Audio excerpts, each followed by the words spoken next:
Welcome back to the Bible Lore Podcast. This time we're doing something a bit different. Today's the first episode of the Bible at the Movies series, where I take folks I've met through the computer screen through movies related to the Bible.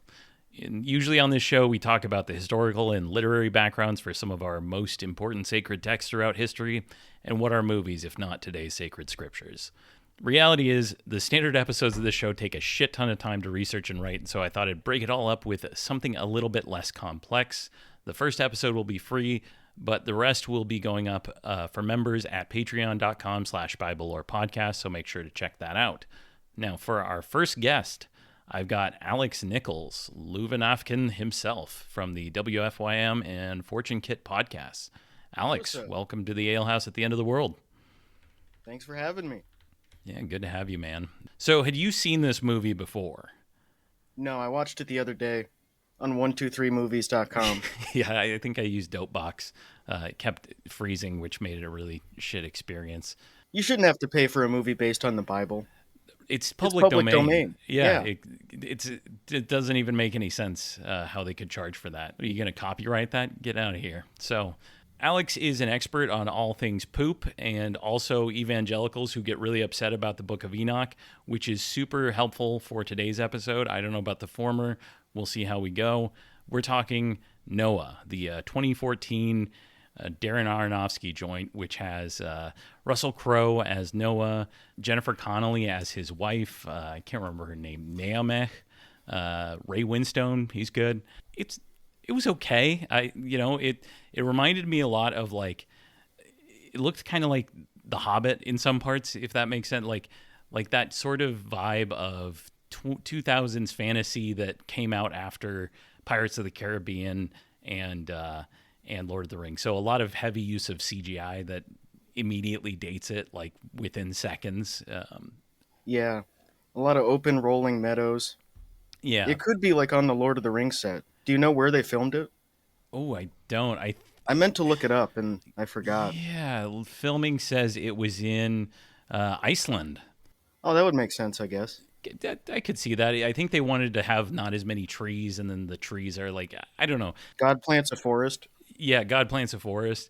The way the movie's set up is kind of interesting. I like the fantasy approach for the first half of the story of it feels very, I don't know, otherworldly. Like all of the Kenites are living in almost like a Mad Max looking world, and they even have like a proto gun that they bring out at some point, which that's fine.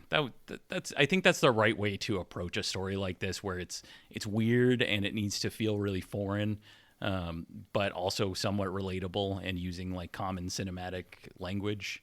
So that gives it like a parable kind of feel, which starts out okay. I think it starts out fine enough.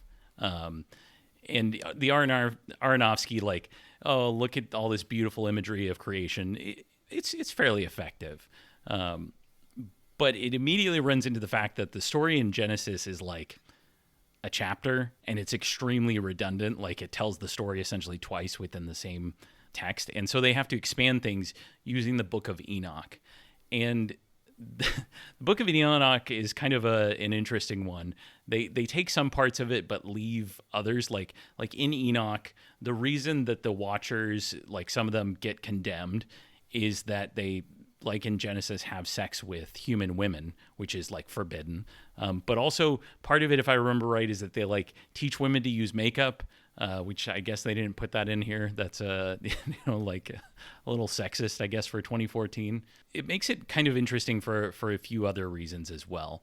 The like apocalyptic theme is probably the part that makes it the least interesting to me, I guess. It feels the original story is not an apocalypse, right? It's not about like oh, God's going to come save us by killing all of the bad guys. It's like more of a classic, like deities are just being pieces of shit to like it's very ideological. It's like, why do humans not live past 120 years? Well, the gods made them stop living that long. And the apocalyptic side of it kind of gives it weird themes, I guess. Like I don't know. What did you see? Did you feel any of that? Like, it almost feels like when they finally get on the boat every single other person is portrayed as evil and needing to be genocided, which is kind of fucked. Yeah. Yeah, there's that point where like Noah goes to find a wife for Ham and he goes Yeah. into like the evil fallen city and he just decides all those people are inherently evil. So he couldn't get him a wife from there. But then what they show is like just random women being like kidnapped and eaten. Like are they evil? Like it Yeah. just I guess you can't do too much with it cuz that's just how the Old Testament is written. Like there's a city of Yeah. people and they're just all evil. Even like the kids, the women and the children who are being victimized by like the Iron Age strongmen, like they're evil too just by being connected. Which is like the justification for Iron Age conquest. That's the Yeah. purpose of all of it to say like the Philistines, they're just bad. They're just inherently bad. All of them are bad. They're cursed by God. So that's why we have to drop white phosphorus on them. And I think that kind of gets into the main problem that I have with this movie is that it just doesn't. I don't think it knows what it wants to be in that sense. Like if it's a fairy tale, that's kind of my main problem. It like portrays individual acts of good as being a good thing, but like a cosmic act of evil as also being like a pretty good thing. It's very schizophrenic in that way. Yeah, it doesn't really make sense. It's hard Right. to write stories about the Bible like that because the Yeah. patriarchs aren't really good people in the No. modern sense. They're not really like fleshed out characters. And they also do things that are just as bad as everybody else in the world. Right. Yeah. You have to be like looking at it through the framework of thinking, this is my ancestor. This is the guy who did all this great stuff for me. It's like George Washington. Like Right. who cares like what he did was good or evil? Like he founded this country. He's the reason I have freedom today. But if you're just looking at it outside of that context, it's like, why is this one guy who's killing people to defend his family better than every other guy killing people to defend his family in an apocalypse? Right. It doesn't really adapt well because of that, because of the type of story it is. But the way that it kind of starts off is that he starts having these apocalyptic visions. Noah does. It's introduced essentially that everyone else is evil. They all, live in cities which are portrayed as evil. That's all from the Bible. And Noah is like a hunter gatherer. Well, not even hunter because they're all vegetarians. Again, it's kind of in the Bible. There are legends that came up about it. And so he starts having these visions. He goes to Anthony Hopkins, who I thought was like probably the most interesting performance as like the kooky old guy. Always like that. The least, I guess, guy who has to take things too seriously in the movie. And he kind of explains to him that the world is going to be wiped out. That his grandfather Enoch, before he went to be walk with the gods, told him that the world is going to be destroyed. Enoch thought it was going to be in a lake of fire or like fire falling from the sky. Noah realizes that everyone's going to drown and be killed. Along the way, he ends up as he grows up, they end up taking in Emma Watson's character, who's invented for the movie. Ela, she's like a character who's like destined to be Shem's wife. So she ends up being like that was another interesting one. Like you said, like that kind of gets to the part which we'll get into the climax of this movie. Eventually, that's where it kind of starts to when it actually has to say something. That's when it kind of falls apart. That's the first interesting fracture in kind of what it's setting up. Then the second part is that they get the Watchers. They end up as they're fleeing from the evil descendants of Cain. They come upon the Watchers, and I think in the Bible the Watchers are only mentioned once in Daniel in the Bible that most people have. But you can always tell that there's sort of this lore that's outside of the Bible that kind of influences that, and that ends up bringing in the stuff that comes from First Enoch. Which is still actually canon in the Ethiopian Orthodox Church, but everywhere else is out of favor. So then that's where they start to get some of that influence. They are protected by the Watchers. I guess that's kind of in the Book of Enoch a little bit. From there, the Watchers set about building the ark. Right, Noah keeps having these visions. The Watchers begin building the ark with Noah and his family helping. And this is probably I don't know. This part of the movie is kind of boring. I guess I don't. Yeah, they don't really get into it. They just show it being created. Yeah, it because there's no like effort to it. It ends up just feeling like, okay, you set this plan in motion and these things. It's like every other movie of this. Like, fuck, what was that one with Steve Carell? Evan Almighty or Bruce Yeah, Almighty? yeah. The One of second one, those. the Evan Almighty. It just kind Yeah. of like it's on tracks. It's whatever. The animals all start showing up. The CG looks like dog shit. Yeah. It It's keeps like building going. a building in an RTS. Yeah, And the watchers yeah. are the STVs. Like Right. you just You're click just it and it just happens. you're watching cutscenes of automation basically, Yeah. which is it's fine. It's like it's about that entertaining at parts. This is where I wish they would have drawn on kind of the broader Middle Eastern flood mythology because that's where it gets a little bit more interesting. When Atrahasis, for example, the kind of original flood hero or one of the original ones, when he is told to do it, like the god who's telling him is doing it in opposition to all the other gods who want to wipe out humanity because there are too many humans. That's kind of the original story of it. It's like a Dark Souls universe where people live way too long. And there is still some of that in the Bible, right? When the Noah story starts, it immediately kind of gets that out of the way. It's compressing all of that. And it just says, oh, and by the way, God said nobody's supposed to live past 120 years. And that's kind of the point of the story. But in the Atrahasis version, one of the gods rebels against the rest and secretly tells Atrahasis by like talking to a wall, reveals him to him that, hey, you're going to the flood's going to take everyone out. You need to build a boat and get ready for everyone to flee. I feel like that could have been something that they could have brought in. I don't know. God's kind of portrayed as a bastard in this, so like you got to do something to provide some tension. What they end up falling to instead is that the Kenites, the descendants of Cain, attack Noah.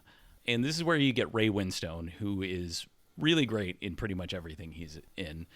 And he leads them to like attack Noah, and I don't know, that's when you get them going, and that's when it really starts fracturing. As you said, they go into the camp. Noah's looking for wives for his sons, which I don't know if that really maybe I missed something. Does it ever clarify whether Noah knew at that point that all of humanity was supposed to die? I'm not sure. He goes back and forth on it. Yeah. Because that's not really in the Bible, right? Where No. Noah keeps having these like depressive episodes where every Yeah. time he sees like he looks into the dark soul of humanity and he sees evil and he says, "You know what? I'm anti-natalist. I'm done with he's this shit. No he's the grandkids. I'm done." yeah, And then he changes his mind. Noah was the original like top tier Reddit poster on r/child free. Even though he's Yeah. got kids, his family just sees him posting on there. They're like, what the fuck are you doing, man? Get off the computer. Well, I guess his kids are like 100, That's true. That's true. so he is kind of child free. Yeah, But yeah, yeah, that's like right. what's the point? Like it doesn't make sense. Like why would God save this specific guy in his family if they're not supposed to be the progenitors of the new generation? Right. What would be the point? If the point is just to build a big box with all the animals in it, why even let Noah and his family on? Just let him drown with the rest of them. Yeah, why not just respawn the animals? Yeah, yeah. Generate a new seed world for that. Yeah, but I guess like the him realizing that humanity, like him succumbing to love, that's like the test for him, and that's the Yeah, reason that he's put there, is because he would like he would be the one person who wasn't evil and thought that humanity should continue. yeah. It barely makes sense. It it, It just doesn't. I don't know.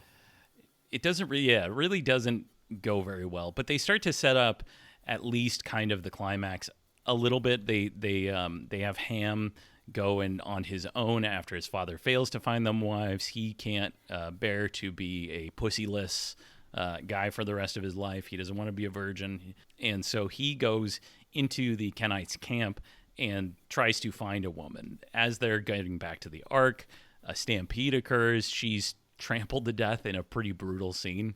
Yeah, she And steps into a bear trap. oh yeah, that's right. And he can't get her out in time. Um, Yeah. that How was do they have bear traps?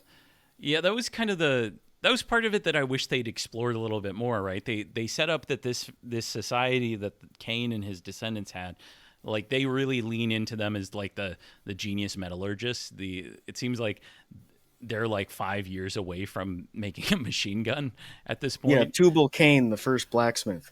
Tubal, yeah, exactly. Yeah, but it kind of skips over large parts of it. Like the Yeah, cities are sort of this just sealed away thing that's yeah, away from material conditions. And I guess it's like it goes back to the impetus for the Bible was this time in history where there were these pastoralists who were yeah, sort of outside of the cities, outside of Mesopotamia, and they were being sort of like forced away as the cities grew and like the animals going away.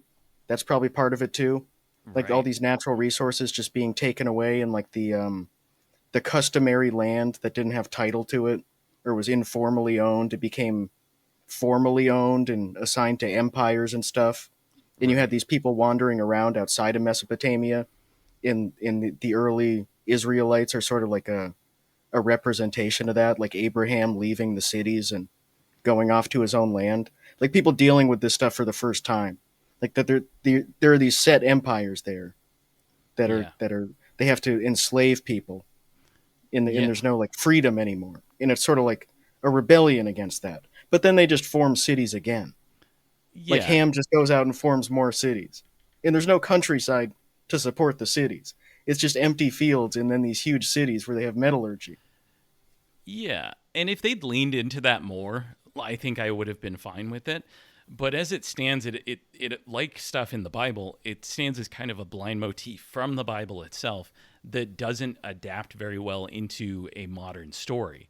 Like if they'd completely leaned into this as being like weird and alien and not at all allegorical or analog for our modern era, I think I would have been fine with that. Make it, make it weird, make it a little bit alienating. But he doesn't do that. He wants it to also speak to you today.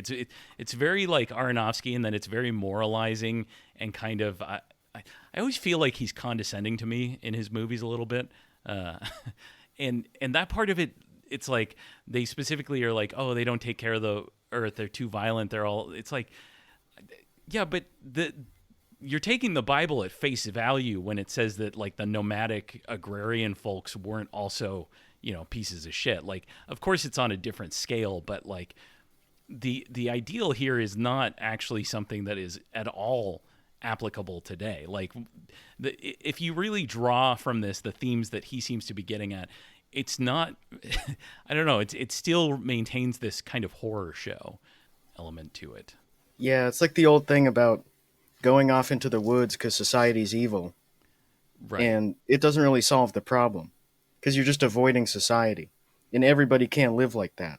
Like there isn't enough space for everybody to just have their nuclear family and Yeah. just be a shepherd like 1,000 miles away from the nearest person. Like you Right. can't have metallurgy if that's going on. You can't have all these things that sustain life. It's like the prepper ideology almost, Yeah. where you can just have like one guy in a cabin in the middle of nowhere, and everybody can just be like that. And you're not just going to run out of resources, and you're not going to have like these accumulations of people in certain places around natural resources. It ends up feeling like real Noahide yeoman farmer Jacksonian shit has never been tried is kind of what you end up taking from it, which I don't think. Yeah, How many times do we have to have this fucking conversation that doesn't work? Like that's not a real thing to idealize. no, you can't sustain it.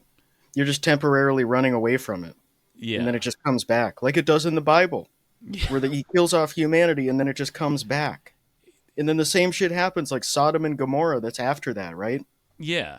Yes, it is. It's a couple chapters later, and that's as violent as anything. It might not have been in that order in the original text, but that is just as violent as anything in the Noah story, right? It like Yeah, they just keep doing it again because people get in cities, and then that's just how cities work in in the Iron Age. Like, of course, they were evil because of just the material conditions that existed back then, because there weren't any like amenities for people. People didn't have this idea of human rights or anything. And the only way to make it happen back then, to like force people who for thousands and thousands of years have been doing hunting and gathering and quiet pastoralism and being nomadic to exist in this dirty, nasty city with poisoned water and shit everywhere and just like a horrible existence was to Yeah. enslave them. And that's just that's what cities look like. It sucks. It really does. I mean, that is the truth. Like when they see in the archaeological record and in like in records of like bones from the time, that once cities start forming as agriculture becomes a thing and technology improves in that regard, like lifespans start plummeting in these cities. Because people will go there, right? They see it has wealth. They go there. It's very much like we do keep doing these cycles of like the same shit that happened during the Industrial Revolution, where like London is just triples in size in like a year or two, like, and everyone just gets these. So that part of it is, I don't know. If it had something interesting to say about that could have been something, but it's got nothing. Yeah. Yeah, that's an interesting pattern. That's sort of the most interesting thing about it to me is the subjective perception of that in a Yeah. lot of the Old Testament. Yeah, and And people argue with each other over it, right? The texts are often in tension with each other over whether that's a good thing or a bad thing, right? Jerusalem is the perfect city. May its borders just keep expanding and yet every other city is bad. Uh, yeah. it's interesting. Yeah, it's like NIMBY logic almost. Yes. Like we should just only have suburbs. And the economy should keep growing forever. We should Yeah. have all these amenities. My investments should keep going up. Everything should be good. We should have new culture being generated. But then also everybody should just have like a house out in the woods where no one comes around and everyone's just fenced off and there's no growth or economic activity. Like it just doesn't work. You can't just have this limited amount of people just out in the desert. You just won't get anything. Like we wouldn't be talking about Christianity if they didn't have cities. Right. That's what spread it to the world was Rome, the ultimate city, the ultimate Babylon that they talked about. Yeah. That's why we're talking about it. Because of the city, because of the social and economic infrastructure that they had in the literacy. That's exactly it, right? That the fact that Christianity became the empire sort of subverts the entire genre of apocalypse, right? The idea of apocalypse, which really hangs heavy over this version of the story, is that you don't have to do anything. Just wait. You're a righteous person. Just wait. God's going to show up. His army's going to be there. His flood's going to come and wipe out every evil person. Yeah, sure, maybe you have to build a boat. Maybe you have to get away from things. But there's no actual like, oh, you have to go and make the world a better place. It's just literally, and I think, and this is kind of one of something that I've kind of grown to see as like a unifying theory of apocalypticism is that it's all QAnon. It is all QAnon all the way down. That is just the most recent weirdo manifestation of it. But like every single time, it's wrong, right? When Daniel is written, the last layers of it, the Hasmoneans are, or sorry, the Greeks, Seleucid? the Seleucids are about to like show up and ruin everything in Jerusalem. And that's like, and the idea is that God's army is about to show up and kill all the bad guys. They're going to get rid of the Seleucids, and guess who shows up instead? They win a weird sort of civil war and end up taking their own like a little. They end up making the foundations for what would become the Herodian kingdom, right? Like the same thing happens, like we said, with Christianity. It takes over the empire. It just keeps happening over and over again, where people are like, no, this time God's going to show up, and all his army's going to come and kill every bad guy. It's going to be a flood, and it's going to kill all the bad guys. And that kind of, I just think that thinking always comes from that same place of like, you feel powerless, you know things are wrong, you've misdiagnosed in every single way what's wrong. Like every possible way you could get it wrong, you've gotten it wrong. The economic side of it, the social side of it, and then your solution is God's going to show up. Yeah, it's the ultimate cope. Yeah. It's the ultimate cope for powerless people who don't want to they don't want to let go of their ego, because it's so hard to let go of your ego and just accept that maybe I'm just some guy. Maybe I'm like I have it better than some people and worse than some people. Ultimately, it's I don't matter that much in the grand scheme of things. Like, you can't just accept that. You have to accept that, like, my position in this world is temporary. I'm a temporarily embarrassed peasant or whatever. Yeah. And there's obviously going to be some sort of force that comes in and just rectifies that and just puts me at the top. And all I have to do is wait. Because Yeah. if you try and use your own willpower to change things, you might fail. And that's scary. But if you just say, well, I'm waiting on God, he's going to come any minute now, you Yeah. can't, you can never be disproven. You never have to really reckon with it. You just keep believing it. And when it doesn't happen, you say, well, it's going to happen next year. Don't worry about it. And I think that produces, in some ways, like, as far as I've ever seen it, I haven't like read a full study on this, but it does produce like an even worse version of what you would hope for in like a peasant's revolt or something like that. Like, rarely, I think the only examples I can think of throughout history are like the diggers in the 1600s in England, who were like proto-communists. And there's one in the, I think, 1800s in Brazil, where there was like a millenarian preacher, and he preached like land reform, like standard kind of 1800s, let's redistribute the land to the peasants. But most of the time, it's shit like QAnon. It's just people doing like individualist lone wolf attacks, or like small groups of people trying to kidnap a governor or whatever. Like none of it produces something that would actually ever improve your material conditions in any meaningful way, which is why it's so deflating, I think. It's the best. It's the best exhaust for all that energy, which is Yeah. why they taught slaves about it back in the old days. They would tell slaves, just don't worry about it. Wait a couple decades, or wait like 2 years if you were in the Caribbean. Wait 6 months until someone accidentally cuts your head off with a machete in the field, and then you get to go to heaven and it's all fine. Don't worry about it. Do not shoot me. It's a good panacea for that. So in our version of the story, God shows up, and this is where we start to have to deal with the implications of it, because they are everyone's running towards the boat. Everyone gets, like, all of Noah's family's on board. The Watchers form like a kind of a cool little chain. They got like a chain between them. They're all on Noah's side, and they're acting as like the guard dogs for the ark and for Noah's family and all the animals that are inside. And they are just wrecking people. It is fucking Nigel Farage's wet dream.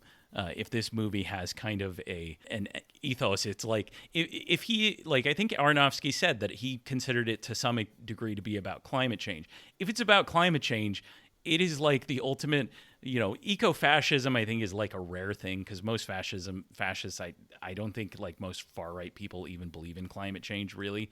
But if this is an allegory, it is like everyone has to be crushed, and it's going to look pretty cool. It's going to look sick. It's going to look like orcs being killed by the Ents. Like, that's kind of the vibe that you get from it. That is one of the most fucked up scenes, because it's very clearly portrayed as like, look at all these cockroaches, pretty much. Yeah, it is like eco-fascism. Like, we need to kill everybody to save the environment, Yeah. which is just, it's a bummer. It sucks. And it also doesn't work. No. You can see over and over again it doesn't work. Every time the population goes down, it bounces back, because there's just a natural carrying capacity, and the ecology changes over time. It gets drier and there are fewer people. It gets wetter and there are more people. You just can't kill a bunch of them and expect that to fix it. No, but this time it'll really fix it. So they get on board. Noah finally has to like swing his axe and hits a few guys to keep them off of the ark.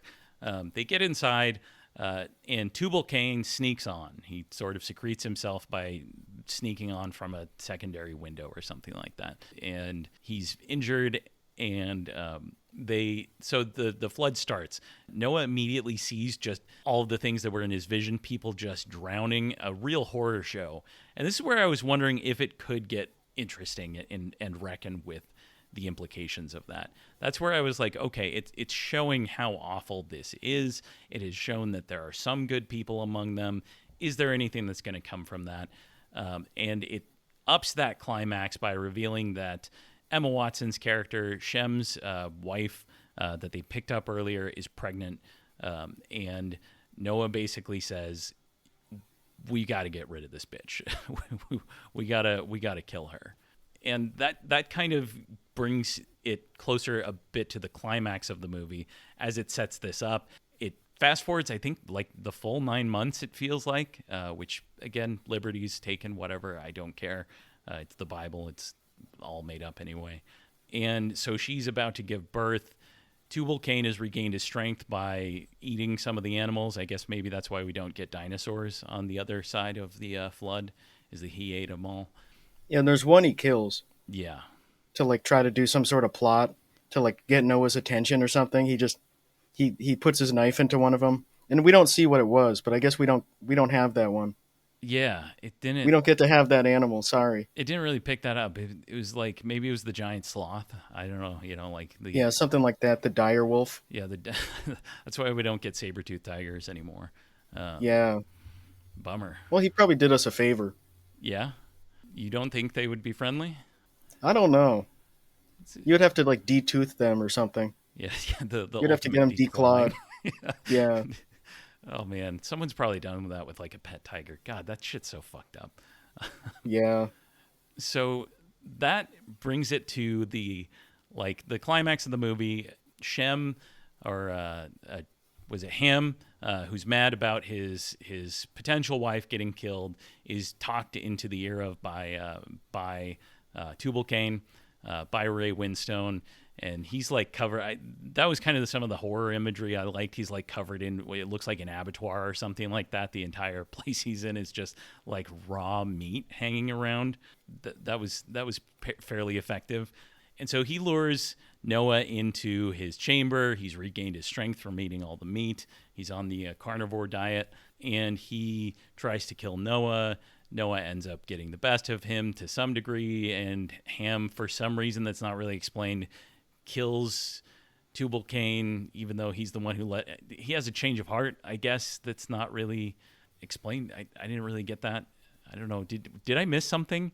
I don't know. Struggled to pay attention. Maybe he just wants to make sure he doesn't tattle on him. Yeah. He doesn't blurt out, Ham's been feeding me for 9 months. Yeah. Just get rid of him before he can say anything. And just say, I had no idea he was in here. Oh, yeah. Yeah, they don't really deal with any of that. It's just kind of dropped. It was just kind of, I don't know. There were parts of this movie that just felt like they were cut. It was. Yeah. And it's stuff that they added. Yeah. Because that part's not from the Bible. No. Like they made that up out of whole cloth. So I don't know why they couldn't just finish the narrative. Yeah. Or just cut that part of it out entirely. Like it just feels like there was something missing, I guess. So that all happens as Emma Watson's character is giving birth. Turns out it's 2 daughters, which is exactly what Noah didn't want, because if there's more daughters, there's more wombs to make more people. And at this point, he reveals that nobody's going to repopulate the earth. Only the animals are going to live. And that's, I guess, Jennifer Connelly's character can't get pregnant anymore. She's like 100. And then he goes to kill these twin girls, and he can't do it. Noah drops the knife. He can't do it, and that's kind of, at that moment, the dove flies over, and the waters begin to recede. And it's kind of like, that is the main problem, I think, with if this movie is meant to deal at all with the nature of the creator, as God is called in it. It's kind of weird. It doesn't really, like, it portrays him as good, I guess, but the goodness comes from a single act of not killing a baby, probably the least.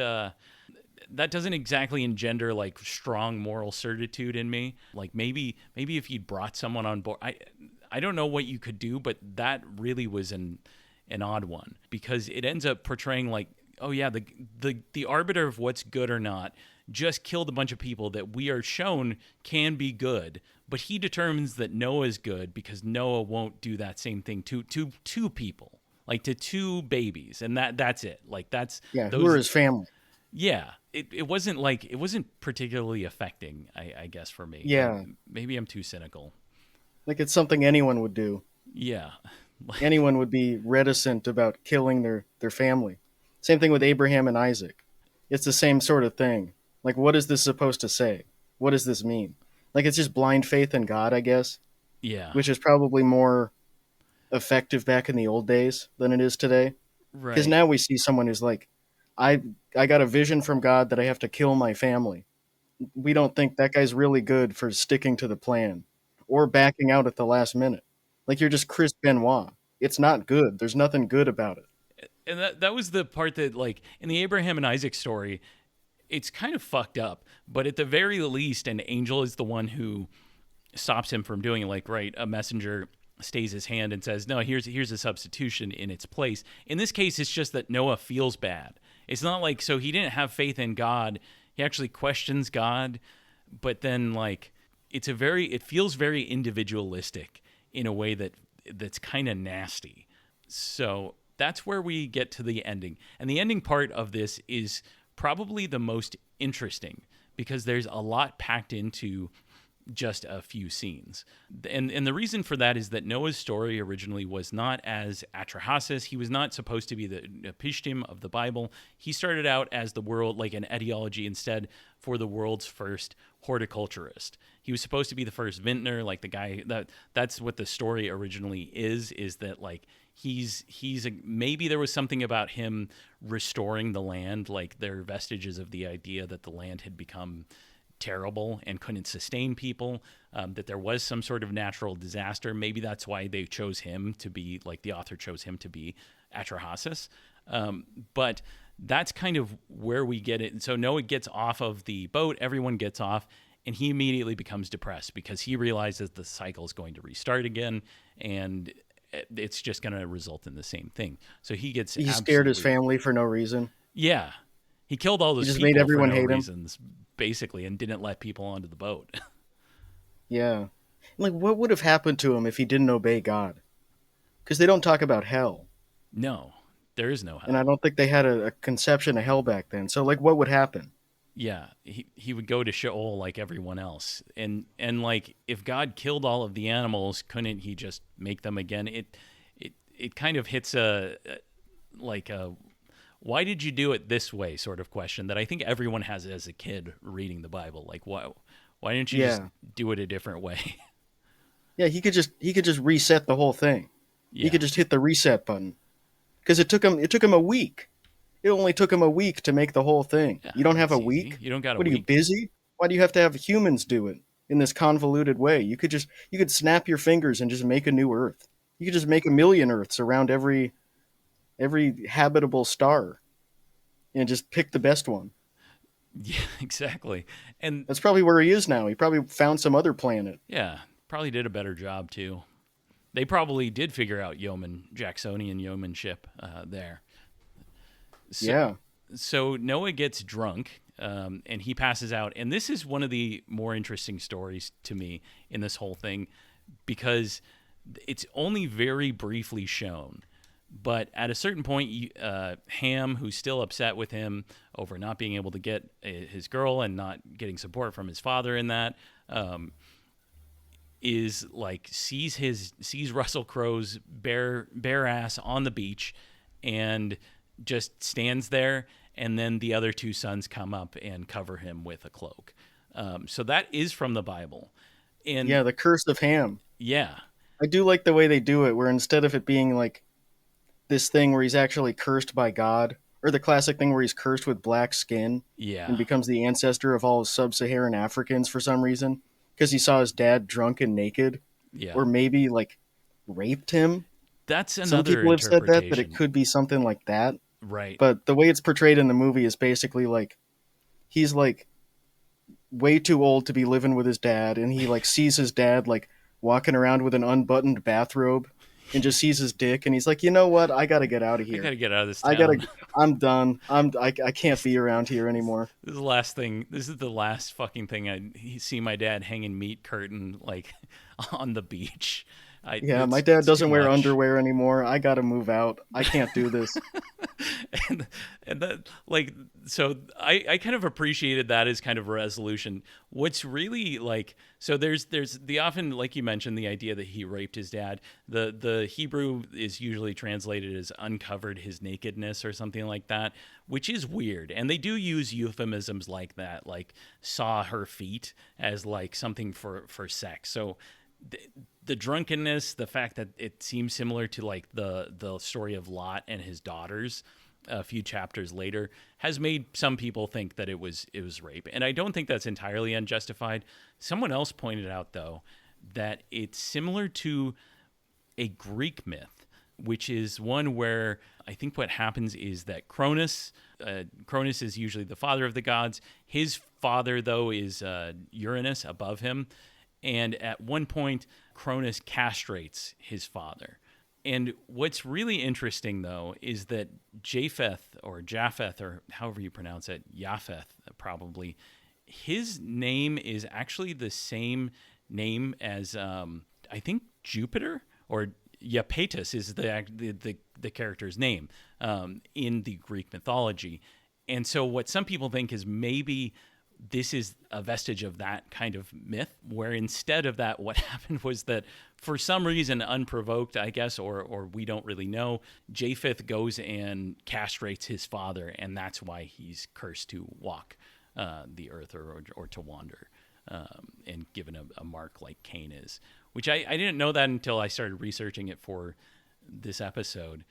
So that's something that's kind of uncertain, but it is possible that that's what's going on here, is that he cut off his dad's balls while he was passed out drunk. There you Yeah, go. I don't know. You should get kicked out for that if you do that. That's reasonable. You should be cursed. And also, he was too old to have kids anyway. Yeah. Like, So it's implied his wife is in menopause. yeah. He's like 70 years old, or like 500 years old in Bible times. So why would you need to do that? I don't know. And he was also clearly like committed to not having more kids anyway. That was his whole thing. That's his whole thing, is no more kids, Yeah, anti-natalist. I guess they did the best job they could with portraying that, because it just doesn't make sense, like a lot of it. Yeah. I And don't know if it even made sense in like oral tradition, like hearing the original story back in the day. Were people yeah. as confused as they are now? They were like, "What? Like, why did he need to like? Why did God need to have giraffes on a boat? Like, if he made them in the first place and he can do anything, like, why did he need to do this?" Yeah. And also, they don't talk about the boat smelling at all. They No. don't talk about how gross it would be. I think they should have added some comedy elements. Just living on a boat with like rhinos and elephants and lions and shit. Just how gross that would be. It'd be like living in the zoo. I mean, that could have, you give Ham a reason to hate his father. His father makes him shovel the shit out of all the cages all day. Like that's character motivation. That's real story. Yeah, who would want to be there? So this gets into the final sort of thing, which is that as they like, Ham walks off. I think that's a good decision. Make him kind of, he does that himself. It certainly gets away from the weird racist shit that ends up kind of infecting a lot of that. I already think that this movie struggles with that a bit because of the fact that, again, it's a bunch of, if it's a climate change analogy, it's Nigel Farage, it's Donald Trump, it's that sort of thing. It's kill them all before they get to the border sort of deal. But after that, you get the famous scene of them going up onto the hilltop. In the biblical version that is, I think, later, someone noticed that Noah goes and does a sacrifice, but if he sacrificed the animals and there were only two of them, how does that work? Like, did he just wipe out an entire line of species of birds? And so someone else came in with a different version that says, okay, you had two of every unclean animal and I think seven of every clean animal, and that's where the extra animals come for sacrifice. So you can already see in the biblical version people trying to kind of fix some of the logical gaps inside of it and some of the like contradictions and paradoxes that come from this long redaction and writing process. I don't think they portrayed that in the movie. They don't make Noah kill any animals, but maybe I missed that. I checked out during this one, gang. Like this was just, I regret making Alex watch this. But then It's fine. But then you get the iconic scene of like the rainbow showing up. And this is an interesting one because like in the movie it's like it emanates out from a singular point and it's a big circle. I kind of wish they would have stuck with the like classic bow shape. In the Hebrew, the word is not actually like rainbow, it's the same word for bow.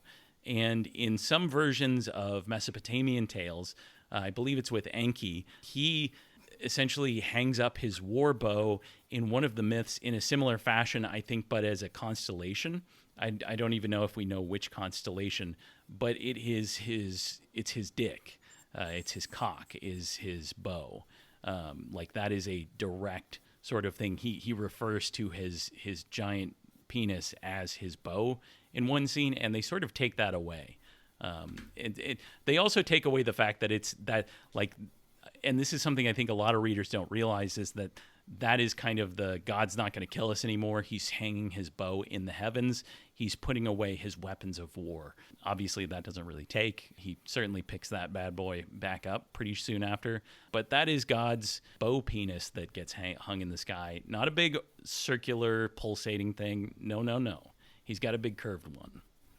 Damn, that's interesting. So people always say like the rainbow isn't it's not meant to represent homosexuality. It's God's promise to never bring No, another no, flood, no. but it's based on his penis. Yeah. It's just a representation of God's penis. I guess that's pretty gay after all. Yeah. It's a little sus. It's a little it's a sus. bit zesty. Who does that? And it's Yeah, that's rainbow weird. colored. Yeah, don't show me that. I don't need to see that. Like he's got a big tattoo job going on it. It's not good. He went to a rainbow party. He went to a rainbow party with all the angels. That's why it looks like that. And again, it comes right after the scene where Ham's doing what to Noah? Like what's going on there? He comes across him naked. This gets into yeah, it's a little much. Isn't it the stuff the evil people in the cities would have been doing?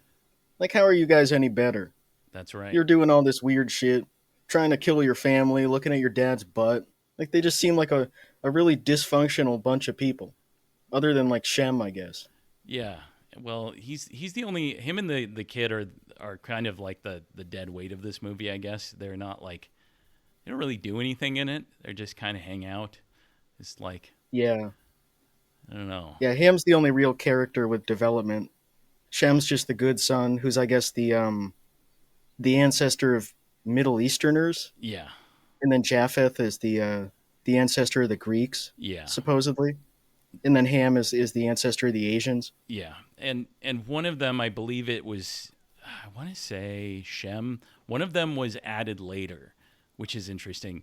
Like it in the way that like the blessings are written, it's likely that it was originally only two sons and one was added in later, which kind of it explains a lot of the weirdness of this entire story. Like you get just stuff that pops in and out without any announcement of like, okay, and then suddenly this character's here, and then that seems to contradict what came before. So that's what people notice, is that like one of the characters is like, it seems to have been written over the top of the rest of the story, which is kind of like, I think means that like that element of explaining the genealogies and doing an etiology for where all these people come from, it kind of makes sense that would be one of the last things that gets added, because that's how they constructed this entire story from Genesis through to the end of Kings, is by like taking these previously existing stories, and we don't always know what the sources look like for that, and then inserting them into a bigger narrative with like the genealogies. The boring shit is the connective tissue to make it all flow. I don't think it is particularly successful all the time in doing that, but that's kind of like why a lot of this gets sort of weirdness. In like a lot of Greek myths and Mesopotamian myths, you get like the fragmentary stuff that has survived is often like just individual stories, and whoever came on top of this, for better or for worse, basically stitched it into one giant narrative, which is really hard to do. Like, it's kind of impressive that it works even in the places that it does, because that's a pretty tall order for anyone writing.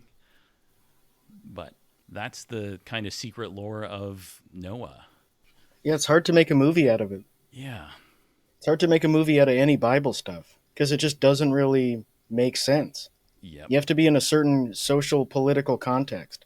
I think if they, like I said, if they leaned into that, if they made it like weird and alienating and kind of didn't try to make these people like relatable characters with relatable struggles, I almost would respect that a little bit more. Like at least get kind of esoteric with it. A movie that I thought did okay with that was The Northman, the Robert Eggers movie, because he doesn't always make the characters particularly relatable. Because when you do that, you try to import it into our modern times in some way, thematically, and I don't think that really works. Yeah, the idea of what a cool person is, or a good person, has just changed so much over time. And part of it is that we have like a more safe society now. There's more comfort and there's more like insulation from violence. And a lot of those early stories, they come from a context that's it's more similar to people in like Mali Yeah. or Syria or something. Like people who are just living in like a lawless land of warlords where it's kill or be killed, and all you can really do is try and protect your family. There's no real like institutions you can appeal to. There's no like real good or evil. It's just self protection. And then after you protect yourself, you have to come up with a an ideology to justify it retroactively. Why you're the one who deserves to have the spoils of the war. Right. And we don't look at those people fondly. We don't look at people in like war zones No. who are just traumatized by that, like the survivors. It's like the people in like Haiti, like the warlords. Like we talk about those people in America like they're evil. They're just inherently evil people. But those are the people that are like most similar to the people the Bible was written about. They're just these fucked up, traumatized people in this living hell, just trying to make something work, trying to preserve themselves and their family, and they don't end up with the sort of like moral worldview of like a comfortable American suburbanite, Yep. where it's all about like being nice, doing favors for people, not making too much noise, not trying to hurt anybody, trying to be liked by everybody. Yep. But that just doesn't work in like a violent context. You can't be that person. You just become one of the victims. Right. That's kind of like it's the same thing with like any poverty stricken place in America where people are looked down upon. Like most of the time, things like gangs show up in like survival situations that are very similar. Right. When you can't trust the police, you need a force that you can kind of trust, and that's what like that's why the Bible struggles, I think, in a lot of ways to impart meaning for people today, because we live in like an individualist society where like you don't have to struggle with a lot of these ideas of like, holy shit, everything I see around me is death and like and it's horrible destruction and there's slavery, and like I'm as a scribe at the time is probably living the best life you possibly can, and you have to struggle if you're like a person of any kind of conscience with those questions that I don't think like people don't even pay attention to like foreign policy news in America. It's not something anyone knows. Like you talk to people about it, they want to turn their like brains off. And it's the same thing. Like I remember someone in the news, MSNBC or someone like potentially even like the best case scenario of people who are empathetic about this stuff. Talking about climate change, they mentioned, immediately causes their ratings to drop. People do not want to think about these things at all. We live in a society that is like completely individualized beyond that.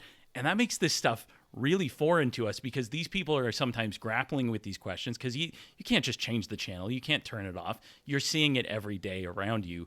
And so like, of course that's not going to make it like, of course the stories these people told and like wrote down are not going to make a lot of sense to us. And I almost feel like it's the way to do that is to like lean into that, like give it some moral depth. If you take the whole black and white, like Noah's the ultimate good guy and his family's the only good one, everyone else is bad, but maybe some of them aren't, that creates this weird dissonance that I think you should leave that tension in there. You should like lean into that and allow that to breathe and to explore that, rather than just being like, okay, let's just slap individualism versus like cities and put like a modern kind of, are you a good person if you don't want to kill these babies, like veneer over the top, like that's not something that's interesting to explore at all, I don't think. Yeah. Yeah, the people that are most like accurately influenced by the Bible are people like David Koresh Yes. in the early Mormons and stuff. It's people that we see as being evil, but they are probably the closest to the actual people in the Bible, like the biblical patriarchs. They were like crazy guys who everyone looked at, and even in the 1800s, people looked at the Mormons and they're like, "What the fuck is wrong with you? Yeah. This is a crazy person. Why can't you just be normal? Why can't you just like work on your farm and try to be normal like the rest of us? Why do you think you're on this like mission to protect your lineage and create like the promised land?" But they are just following the examples of those people. Right. They are following the examples of the biblical patriarchs who were brutal, nasty people who today we would probably say they have personality disorders and delusions and in schizophrenia, and like they're talking about hearing visions, and they have to like kill members of their family because of visions they have. But those are those are the people that world created. Those are the hero figures, and they did respect those people at the time because those are the people that won. Right. Those are the people that would get the stores of grain or the big flocks of livestock, and the people that could feed you and protect you from the guy like that next door. Yeah. And there wasn't a reason to say, "Oh, he's not a very nice guy. He's a bad person. He's kind of a dickhead." Yeah.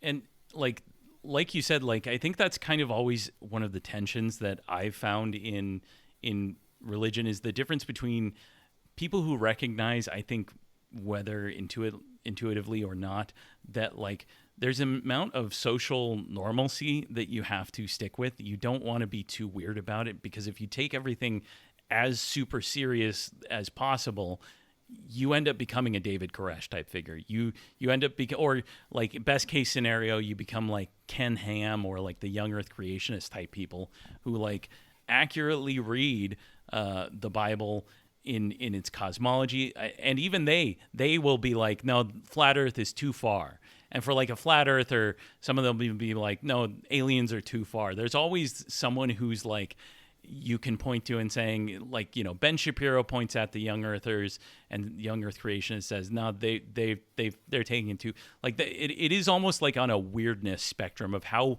weird are you letting your literalness take you. And I think that's always kind of the part that nobody wants to necessarily admit, is that you kind of always have to go with that. I think there are people who do well with that and handle it well, like religious figures today. I think there are some people who handle it, but it's always kind of lurking underneath the surface of like, it's like a loaded gun hanging inside of the Bible of like, are you going to take some of this stuff? Are you going to pick this up?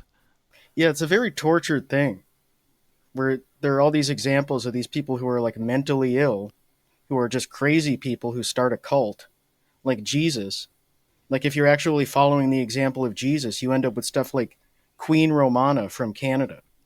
You end up with these people who are they're claiming to be prophets, they're claiming the QAnon apocalypse is going to happen and give everybody heaven on earth, and they get these followers who follow them around, and they're going around bothering people, and they just take that as an example of people not understanding, or they must be on the right track because it's making people angry.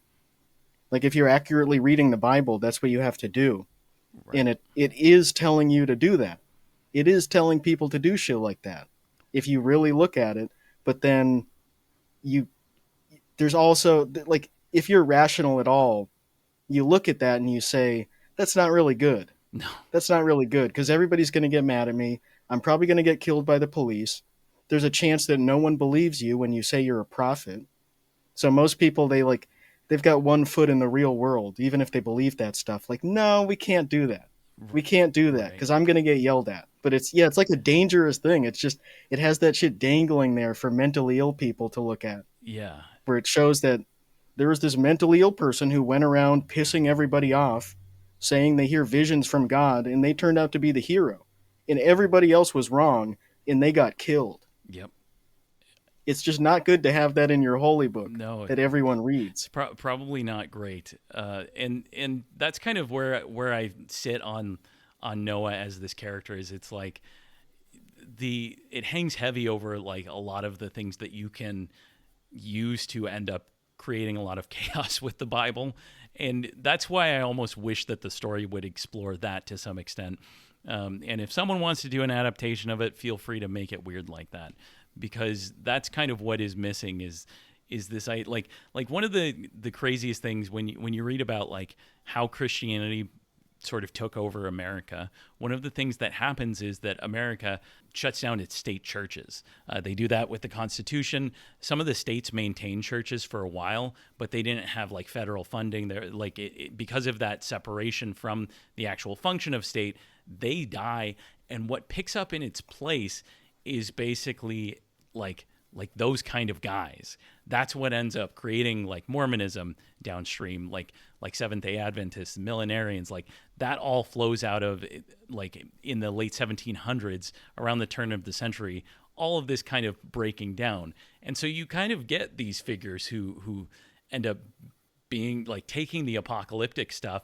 It's been freed from these state institutions that would probably say, no, that's probably not a good idea.